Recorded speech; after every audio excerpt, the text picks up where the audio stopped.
This is going to be a short speech, basically because A, the children are restless, waiting for their turn to come up on stage in the wings. B, speeches are always very boring. C, we should get on with the show, what we've already all come to see, our children on stage. So I'm going to share my thoughts as briefly and succinctly as possible on what, and also as children go to elementary, primary and junior school.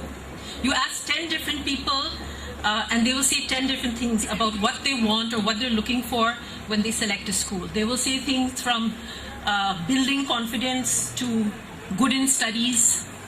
They will say making my child an all-rounder to things like being good in English.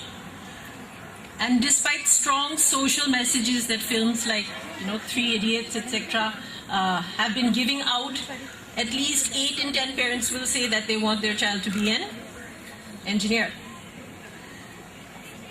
So before you know it, at the age of 3 or 4 years, children are set off for an after-school tuition with a big bag on their back, undergoing another 3 or 4 hours of intense grueling, undergoing a completely parallel system of schooling in tuition centers, and being retaught what is already being taught in school. So then what then is actually the role of a early years program? What should be the driving philosophy?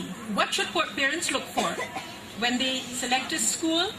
And schools also look for parents so that they join with like-minded people in bringing the child up. I'm going to dip into the work of a psychologist who's known as the Russian Mozart of psychology. His name is Lev Vygotsky, and I'm just going to share with you some of what he expounds on what learning should be.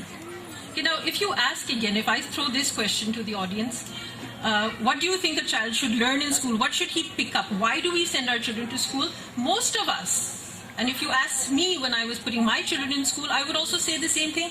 I would like my child to acquire some knowledge, learn some new things, and probably, more importantly, develop and acquire skills. But surprisingly, I will take you just through 3 points of what Vygotsky said. Skills and knowledge is not the core of learning, because skills and knowledge actually change from place to place. For example, a child born and brought up in the Kalahari Desert will have a completely different body of knowledge and will require a completely different skill set to survive, as against a child perhaps born in Gurgaon or London for that matter. So if it's not knowledge and if it's not skills, then what is it? The first thing Vygotsky talks about is, basically he talks about what is known as a higher mental function, as distinguished from a lower mental function. A higher mental function is something which is just unique to humans, as against the lower mental functions, which are functions and abilities that humans are born with, but they also share with other animals. Okay, so what are these higher mental functions that we're looking at? Number one, focused attention. To be able to focus, to be able to concentrate, to be able...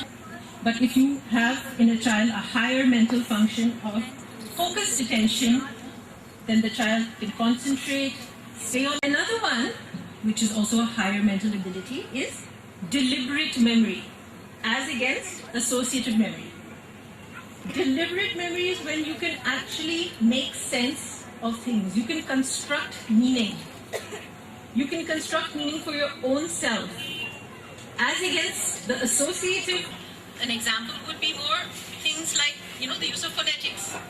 A can mean millions of things.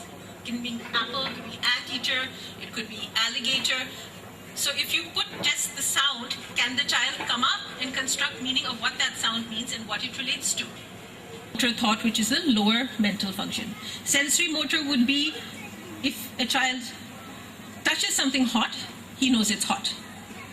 However, in the symbolic thought, which is the higher mental one, an image of a pressure cooker or a picture of a fire or steam coming out of a cup of coffee. Find it and where to put it.